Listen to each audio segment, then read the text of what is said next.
new candle. May it light up the darkness over many of our classes together. Okay.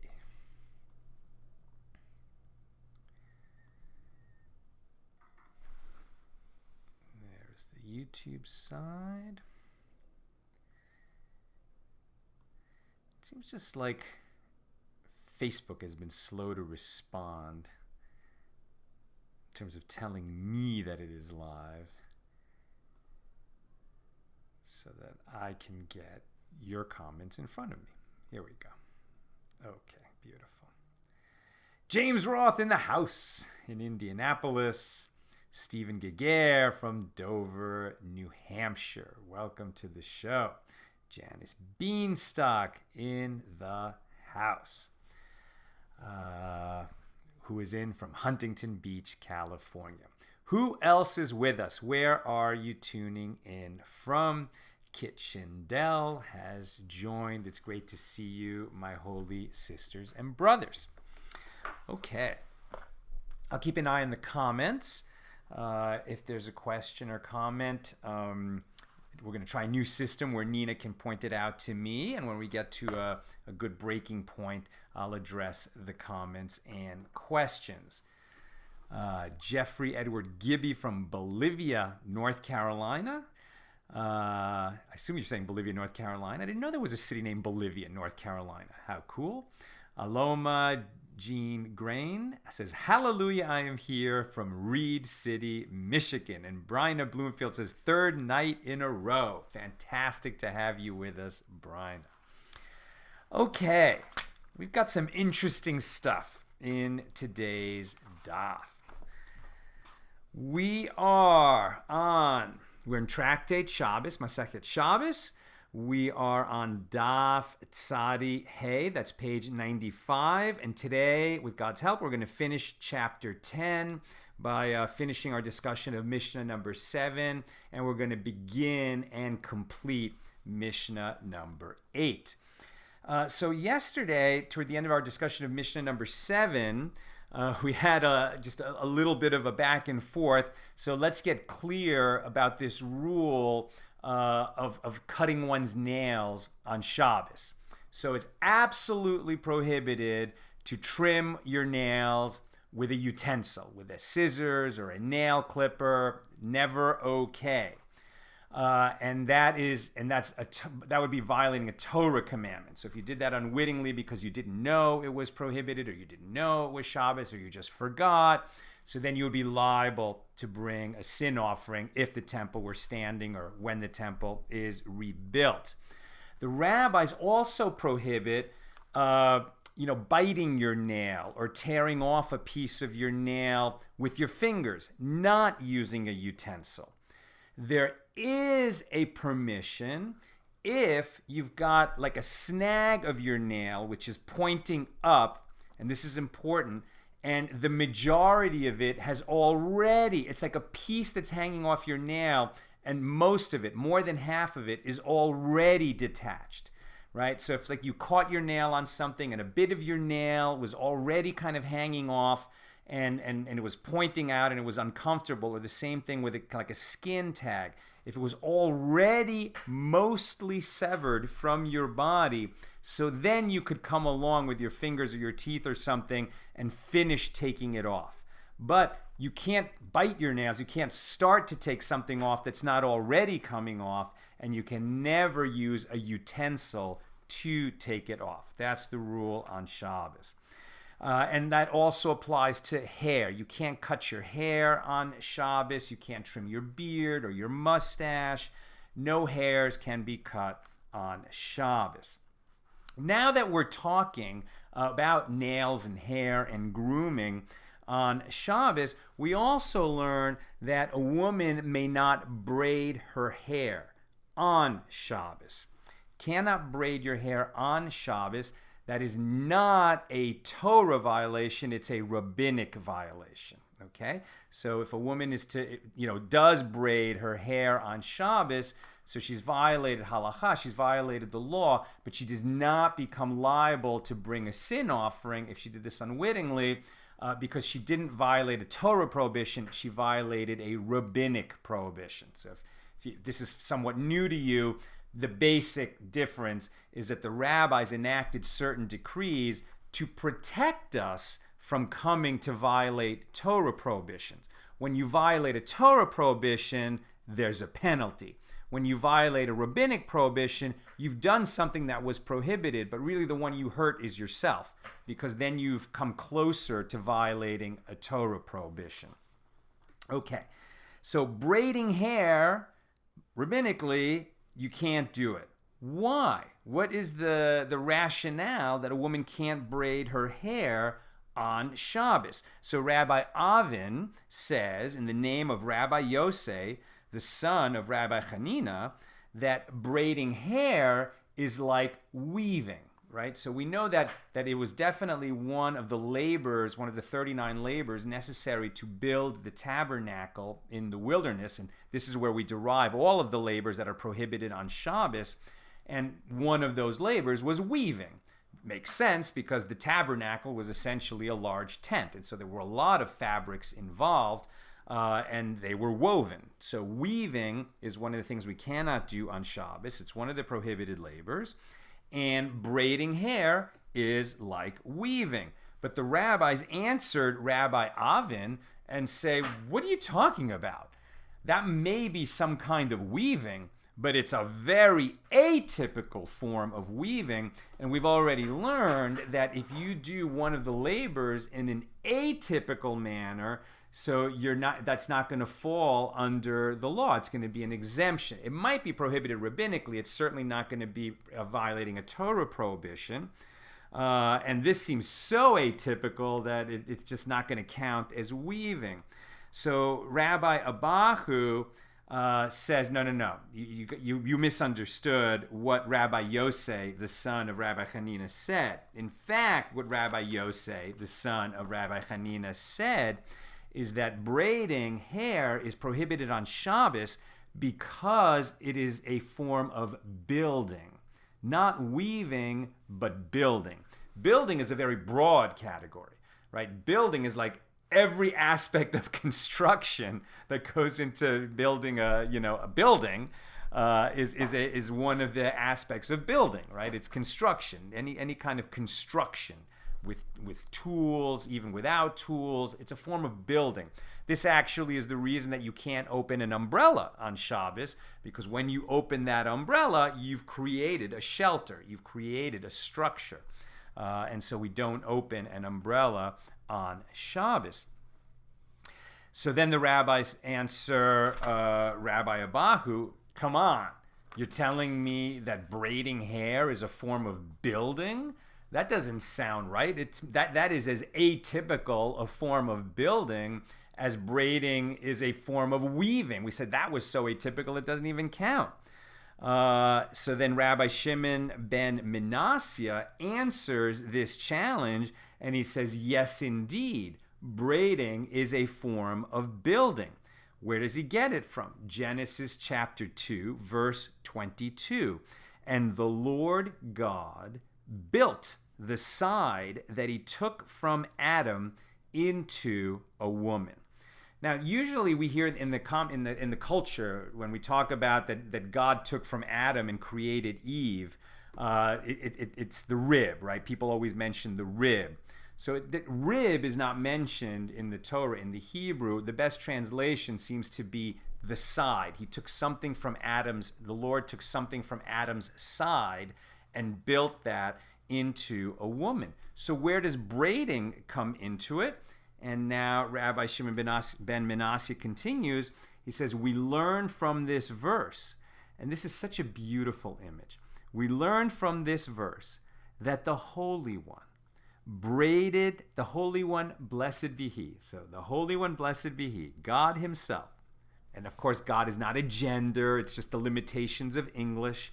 But the Holy One, God's self, braided Eve's hair and brought her to Adam. Isn't that beautiful? It's like what they're saying is, well, God doesn't do anything halfway. God goes all the way, right? So, woman was the final creation. And if you think about that, the creation of the universe proceeded sort of upward in importance and complexity and beauty, right? So God got better and better and better at creating things as he went along.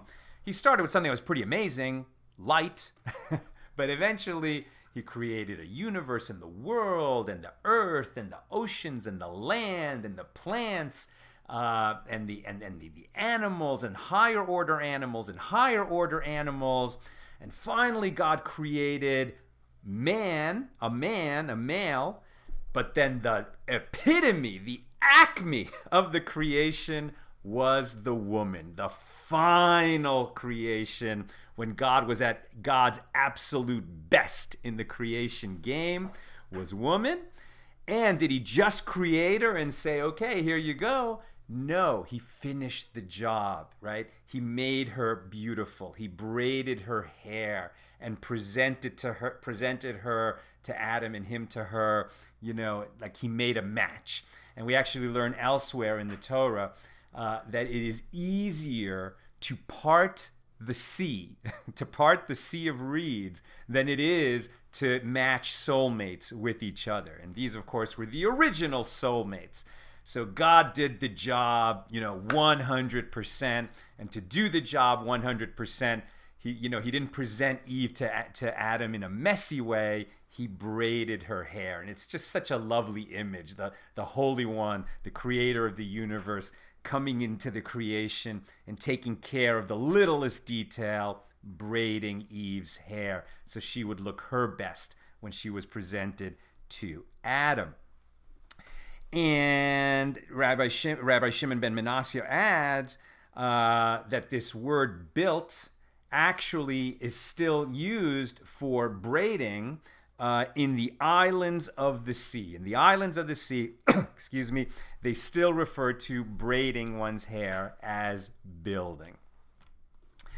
And that's what I've got for us there. Let me continue, and let me just get this in front of me here. Okay. In case a question comes up, Nina will let me know, but I'm not ready to break yet. Okay, so then let's go to the next passage in our daf. This is pretty cute. So a sage, named Rav Nachman bar Guria, happened to come to Nehardea. So this was a very, it's like he was a sage, but from another area. And when he got to this new place, Nehardea, where they were all very sharp, they questioned him a little bit to see what kind of a sage he was. What kind of learning was he bringing to Nehardea? And so they asked, the Gemara relates that Rav Nachman bar Guria happened to come to Nehardea. And the students asked him, for what prohibited labor is one who milks on Shabbos liable? And he said to them, for milking. And they looked at him, okay. And for what prohibited labor is one who sets milk to curdle liable? And he said to them, for setting milk to curdle. And for what is a person who makes cheese liable? And he said to them, for making cheese. And they said to him, your teacher was a reed cutter in a swamp. So what's going on here? So Rav Nachman, at this point in his career, he's probably pretty young, or he's coming from a place where these teachings had been enough. He knew the halacha. He knew the law. He knew that you can't milk an animal on Shabbos, and that you can't set milk aside to curdle, and that you can't make cheese. But he didn't know the underlying rationale. Right? Just as we say that you can't braid hair on Shabbos because it's equivalent to the prohibited labor of building, what labor is related to these activities? Milking an animal, setting milk aside to curdle, or making cheese. And because he didn't know the answer, they said your teacher was a reed cutter in a swamp. A reed cutter in a swamp is very unskilled, unpleasant labor. And so they were saying clearly your teacher is not, a professor at the finest institution of learning. And so he came and asked those questions in the study hall. Now that he was embarrassed, he felt, okay, I didn't know the reasoning. I need to learn it. So they said to him in the study hall, one who milks an animal on Shabbos is liable for performing the prohibited labor of extracting. Right? So taking milk from an animal is similar to extracting, juice from grapes or oil from olives.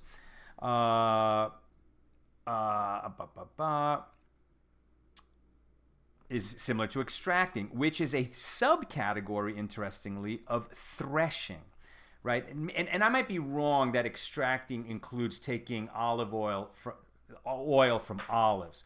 I need to actually look at it a little bit more carefully. But basically what you're doing is you're extracting something that is edible from something that is inedible. And so threshing is one of the steps when we harvest grain, right? And we're going to separate the edible grain from the stalks that it grew on. And there's going to be several steps in that process. But at any rate, along the way, what we're doing is separating the edible from the inedible. With regard, now this is because one extracts milk from a cow, it is similar to the act of threshing, where one removes the desired content from its covering. One who sets milk aside to curdle is liable for the prohibited labor of selecting. Right, so something that we can't do on Shabbos, and we covered this a few weeks ago, is you can't take sort of a large pile of food and then pick out the parts that you want to eat if it's going to be for later. You can, there could be a bowl of food and you could just take what you want to eat. That's fine. Now you're just eating. But if you're going to take a large quantity of food and take out the stuff that's going to be needed for a dish that you're going to prepare later in the day, that's not permitted on Shabbos. That's selecting. And one who makes cheese on Shabbos, and this is why this teaching was brought down now that we've been talking about braiding hair, and one who makes cheese is liable for building because the cheese within the milk assumes a solid form, which is similar to the process of building. Now, you might think, well, that's a pretty far-fetched connection, and perhaps it is. But maybe what was going on here is that there's certain activities which we would say they're just not Shabbistic. They're just not, they don't reflect the values and the mood and the sense of Shabbos. And so sometimes they would, in the history of Judaism and sort of arriving at these rules, these were all settled thousands of years ago, but there was a time when they weren't sure, right? And they said, okay, like this feels like something you can't do on Shabbos, but we're not sure exactly why. And then they dug into it, and came up with the closest analogy that they could find. Really what was going on is they're saying this is not, this doesn't reflect the peace of Shabbos. We shouldn't be doing this on Shabbos. What labor is most closely related to it? What prohibited labor is most closely related to it? And they found it. And it was unfortunate for Rav Nachman Bar Guria that he knew the law, but he didn't know the derivation, and he wasn't going to make that mistake again. He learned his derivations so that he would be ready. Okay. Next issue that comes up on this daf, we have a few unrelated teachings, but one that comes up on this daf is sweeping floors. May we sweep the floor on Shabbos?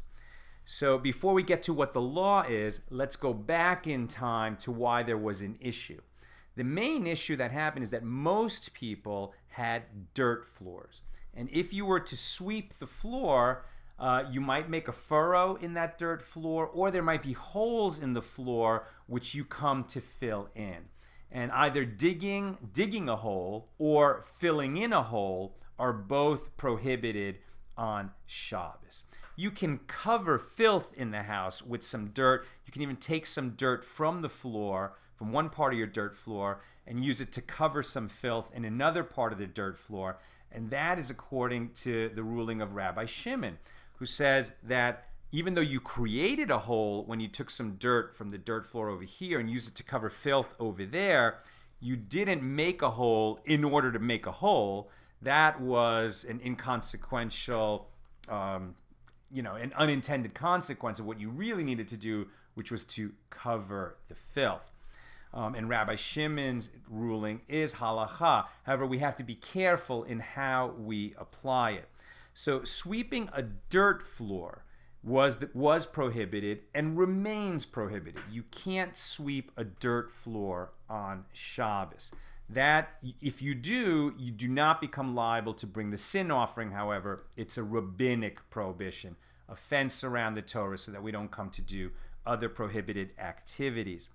But even in Talmudic times, things were changing, and more and more people in the Jewish nation had stone floors or tile floors where there was no concern that they would come to fill in a hole by sweeping on Shabbos. So in the beginning, the law changed by locality, right? So in an area where most of the people had tile or stone floors, their local rabbi said, okay, you can sweep on Shabbos. We don't have the concern that people with dirt floors are going to fill in the holes.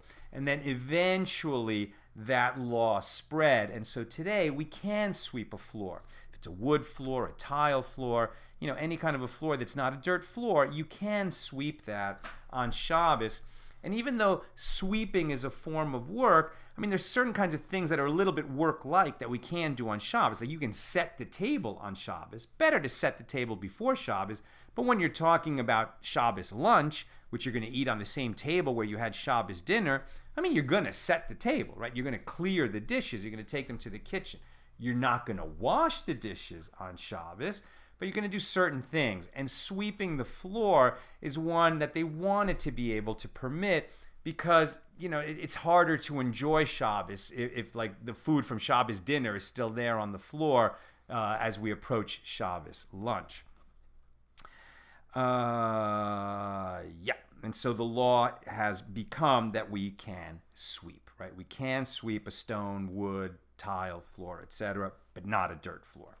That brings us to Mishnah number 8, the final Mishnah of this chapter, chapter 10. And in this Mishnah, we learn that one may not sever a leaf from a plant.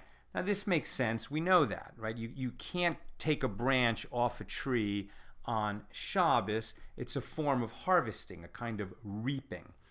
But it goes a little further that if you have a plant in a pot, so now it's going to be a little bit different, right? So if the plant is in the pot, so then the question is, are you reaping? A plant in a pot, it's not attached to the ground. So that's not reaping. Rabbinically, it's going to be prohibited to sever a leaf or a piece of fruit from a plant on Shabbos, no matter whether it's in a pot or in the ground. But that's rabbinically.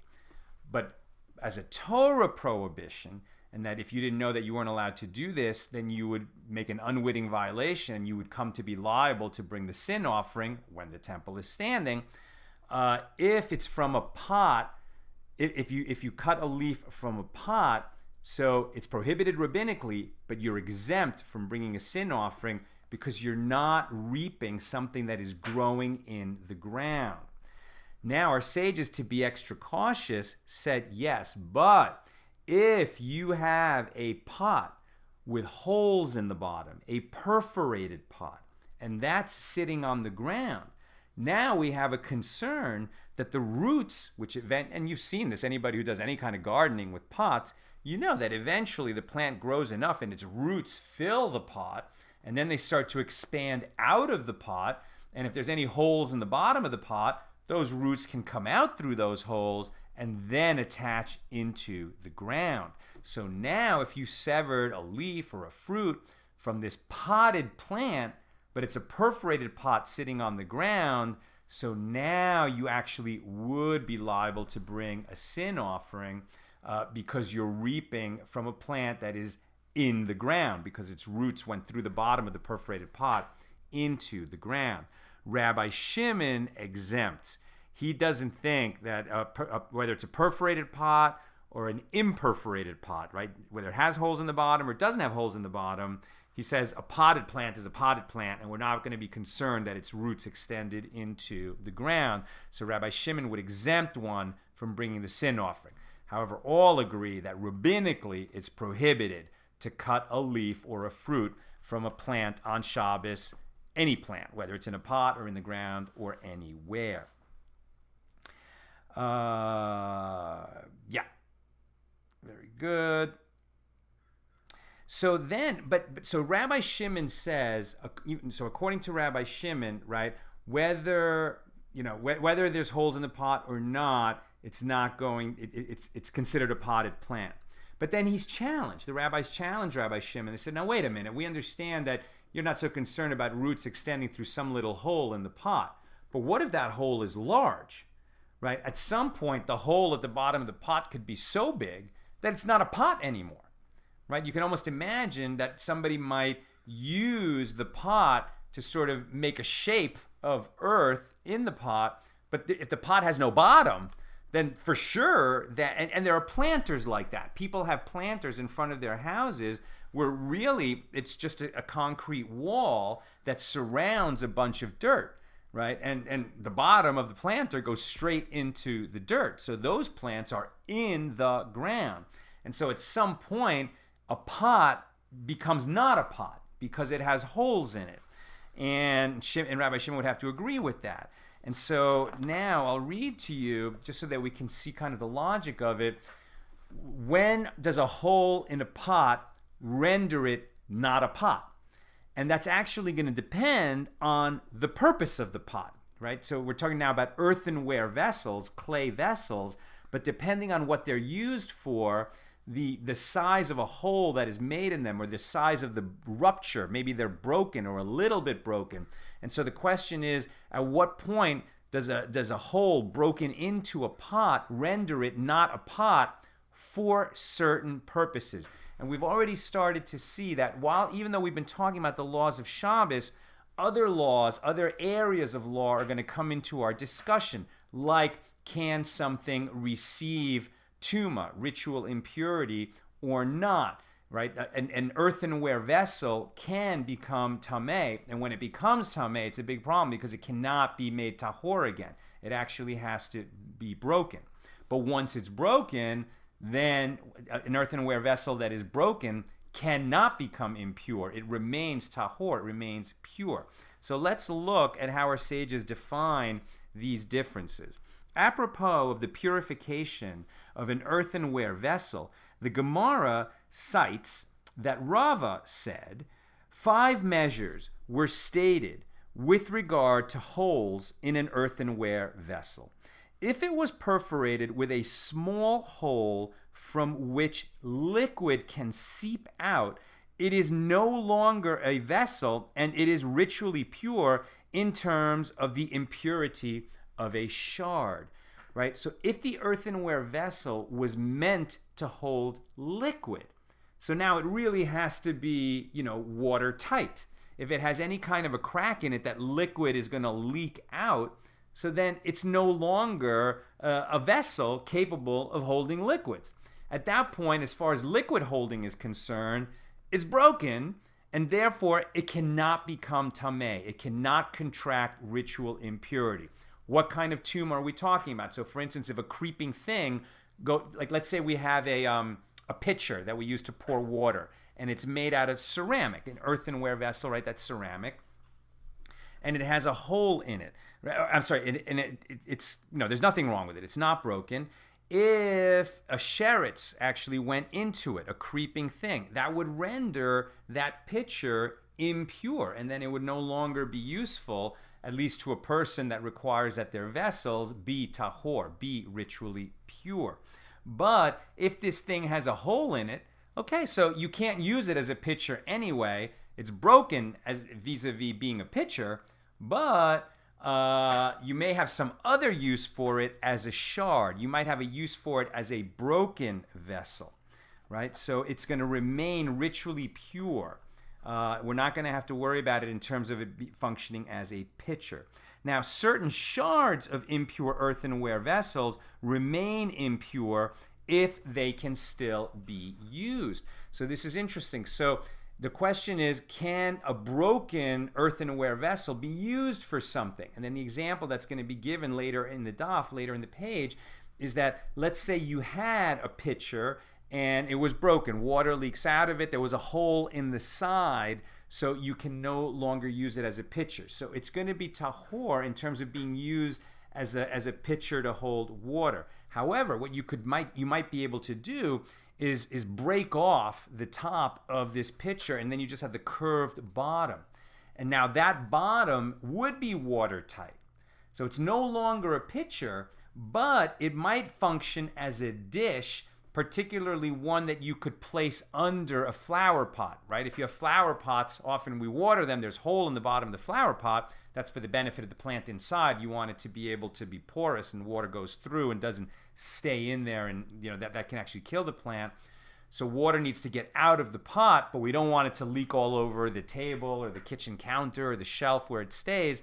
So you might have turned that shard, that broken pitcher, just use its bottom now as a dish to put under a flower pot. And for that, it does have a use. For that use, it could now become impure. It's no longer, ritually pure because it's a broken pitcher. For the use of a shard, right, of a broken piece of pottery that could be under a flower pot, it can be used for that, and so it could become tameh for that purpose. Once it can no longer be used for that, it's just garbage. It cannot become tameh. It cannot contract ritual impurity. But really, what are you going to use it for anyway? You can use shards of pottery, right, inside a flower pot to keep the dirt from clogging the hole at the bottom. But it's no longer a vessel. It's just a broken shard. Right, so however, it remains a complete vessel in which to sanctify the purification waters of the red heifer, which require a whole vessel, right? A broken pot, which can still hold water, can be used for certain purposes. One of these is the vessel that receives the water, the purification waters that have the ashes of the red heifer in them. And such a vessel capable of holding water, even though formerly it was a bigger vessel used for something else, now just a piece of it remains, but if it's capable of holding water, so it could contract impurity, and we have to make sure that it didn't, that it has remained in a state of ritual purity, that it is tahor, if we were going to use it to receive waters of purification, because you can't put that in an impure vessel. Right? We're going to use those waters of purification to sprinkle on someone that has contracted impurity from a corpse or some other purposes like that. Okay. So, now the next step is a vessel that it will not hold liquid, but it can hold solids.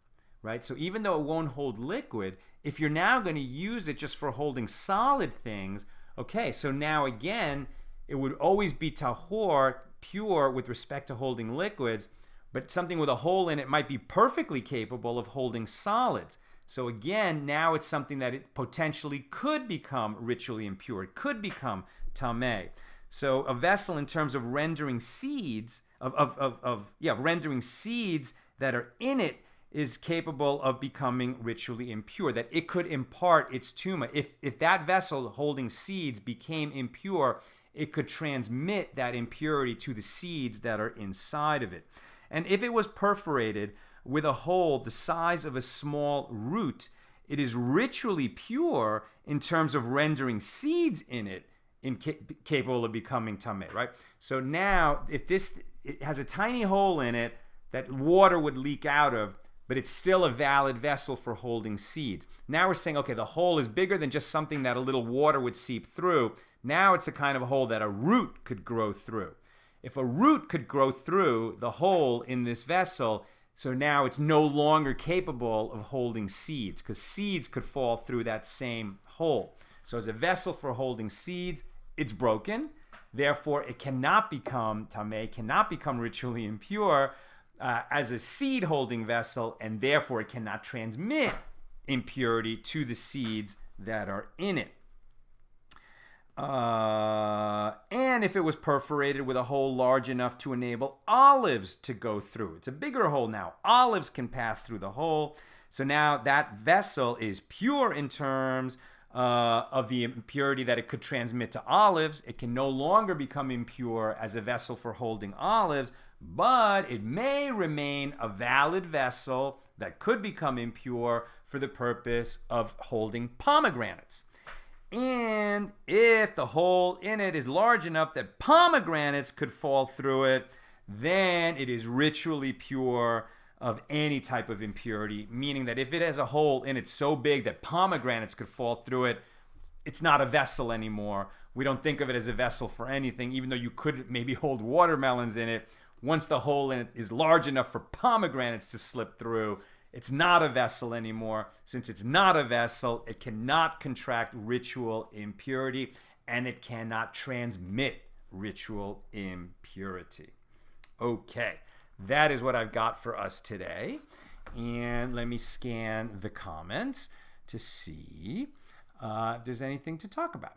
Okay, Lana Copran says, can you squeeze lemon juice from a lemon wedge? I assume you're talking about on Shabbos. Answer, no, you cannot. I haven't looked that up just now, but I know that Nina squeezes lemons before Shabbos.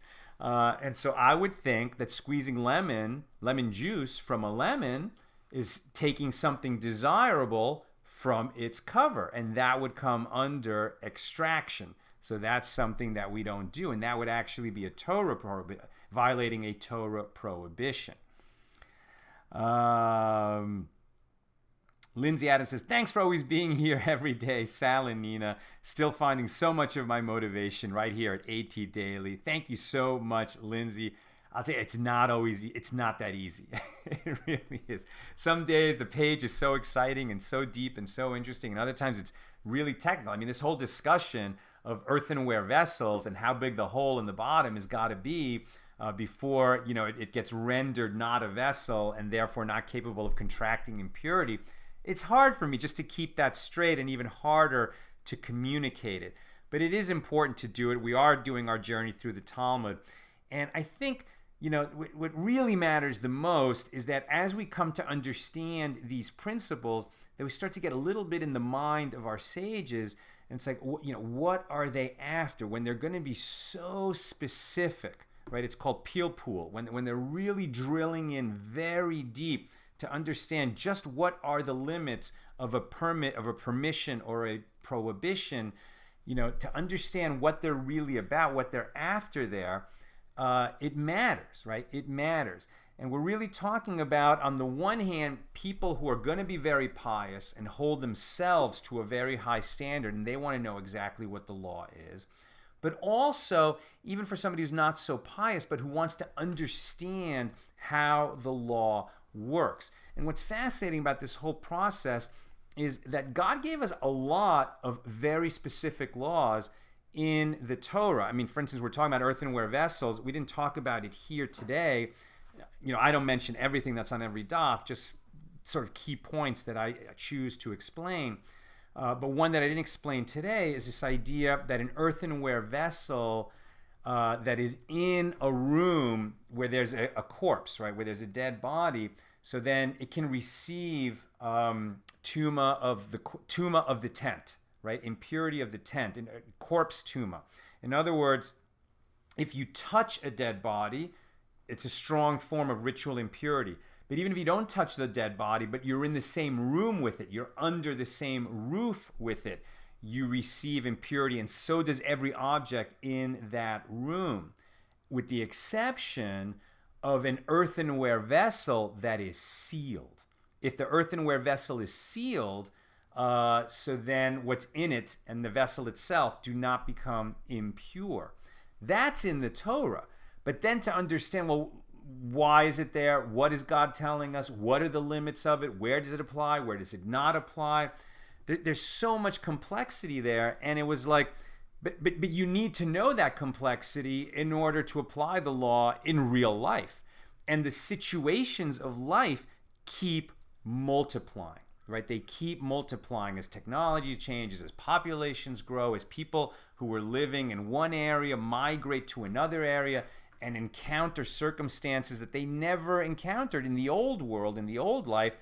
those new situations are going to require analysis of existing rules to see how they'll apply in new situations. And understanding those principles is difficult. But clearly, God intended for us to do this work. Because the laws that are spelled out in the Torah, there's just no way to apply them without doing this work. And the seeds of that work were given at Mount Sinai, right? And so the classic example is we're told that we're going to learn these words, we're going to study these words, Kriya Shema, that the Lord our God is, that the Lord, that hear, O Israel, the Lord is our God, the Lord is one. That's the Shema, the declaration of God's unity.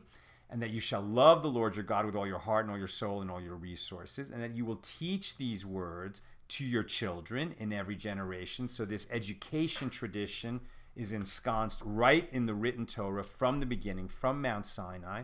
But it also says in the passages of the Shema that these words shall be, that you shall bind them on your hand and they will be a symbol before your eyes. What does that mean? How can you bind them on your hand? How do you bind words on your hand or make them a symbol before your eyes?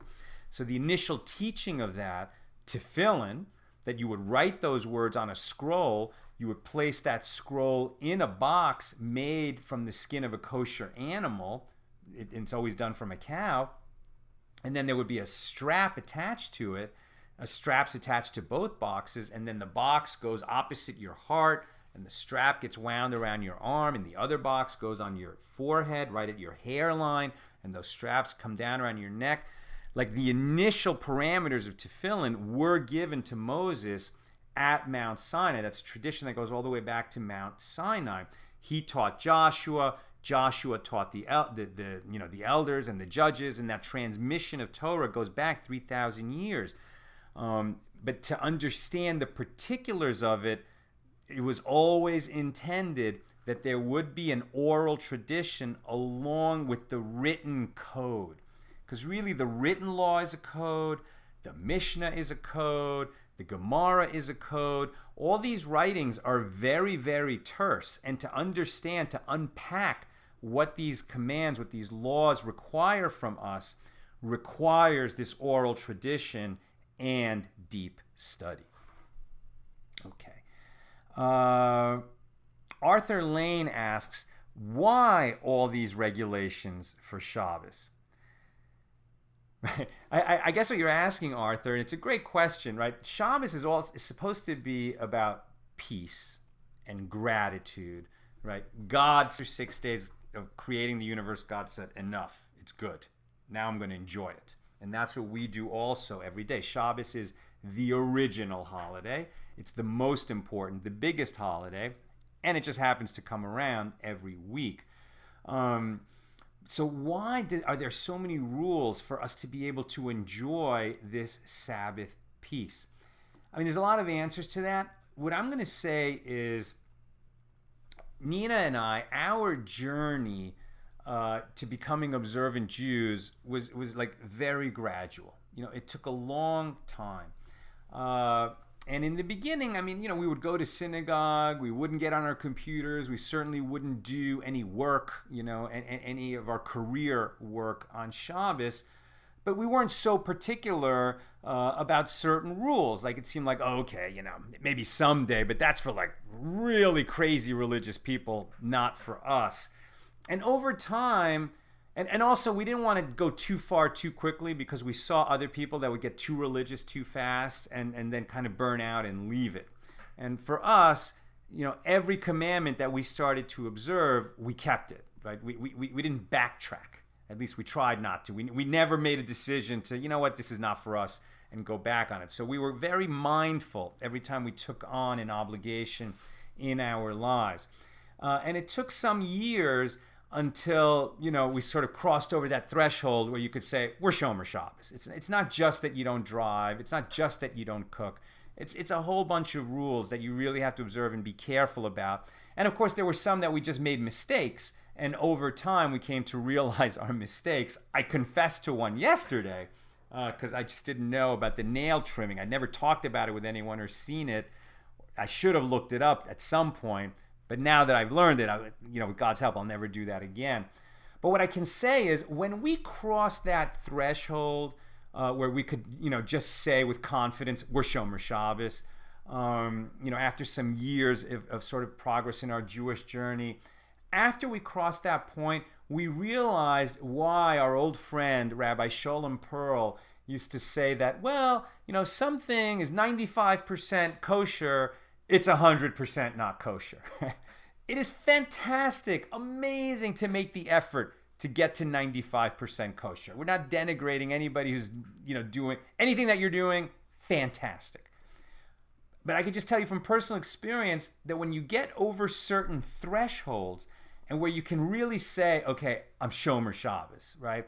I'm not going to get in that car. I'm not going to garden. I'm not going to, carry something in the absence of an Eruv. I'm not going to go to certain places. I'm not going to do certain things. I'm not going to carry money. I'm not going to, flip light switches on and off, etc. Once you cross that threshold, it no longer becomes about technicalities and being so severe about certain rules. And you realize that Shabbos isn't something you have to do, something you're obligated to do. It's something we get to do. And it's a kind of a peace that settles over us, come Friday afternoon and evening, that it just became a qualitatively different experience once we crossed that threshold years ago. And I'll just say that, I forget who it was, I'm sure we have some philosophy, maybe some philosophy PhDs here. I remember in college, some philosopher said that change comes by quantitative increments that eventually produce a qualitative difference. And I think that is true. You just sort of take on little practices, one at a time.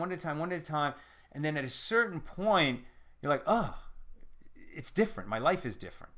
And that's why we have all those rules. Those rules are not to impinge on us. They're not to take away our pleasure. It's to get us into a zone where we enjoy a much higher spiritual pleasure. That's been my experience. Lena Coperin says, are you allowed to peel fruit and vegetables? Can you squeeze lemon juice from the lemon wedge? So we covered that. You can't squeeze lemon from a lemon wedge. Can you peel fruit and vegetables? I think if it's just removing a peel to eat it, maybe, because you can have a banana on Shabbos. I don't recall any prohibition to have a banana. But if you're peeling a bunch of fruits so that you're creating a dish on Shabbos, that for sure is not going to be okay. And Jim Blanchard says, what happened to that cute little old gal that used to be on with you? I sure hope you did not mistreat her. She sure was sweet. Nina, are you over there? She's here all the time. She's behind the scenes. I'm more of the, the front of the house guy. If we owned a restaurant, I'd be talking to the customers.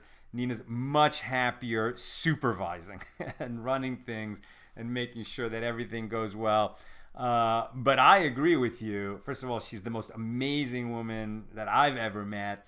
And today is our wedding anniversary. So it's great that you asked that question. Nina and I are celebrating 18 years of marriage today. And I thank God every day that she's my wife. I'm the luckiest guy in the world. And there would be no accidental Talmudist without Nina Litvak, I can assure you. And that's at every stage of the process and everything that we do now. And even the fact, my original journey doing Daf Yomi from 2005 to 2012, studying every day. At that time, we weren't also running a nonprofit. We were just very busy making movies. And to take that much time out of every day meant that Nina had to pick up the slack, and she encouraged me to do it and picked up the slack happily so that I could do that study. So thank God for Nina. I love you, honey. Okay, that's what I've got for us today.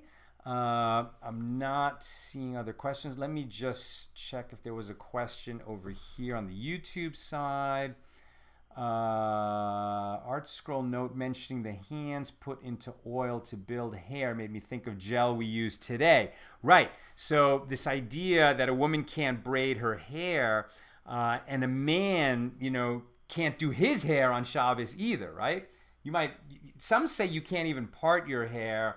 Combing your hair, questionable. For sure you can't put mousse in your hair, gel in your hair, and kind of like shape your hair. That would be considered building on Shabbos. And Lynn also says, considering that the human body is the ultimate temple where Hashem dwells, right? Now that we don't have a holy temple in the world, where is the divine presence in this world? It seeks to dwell within us.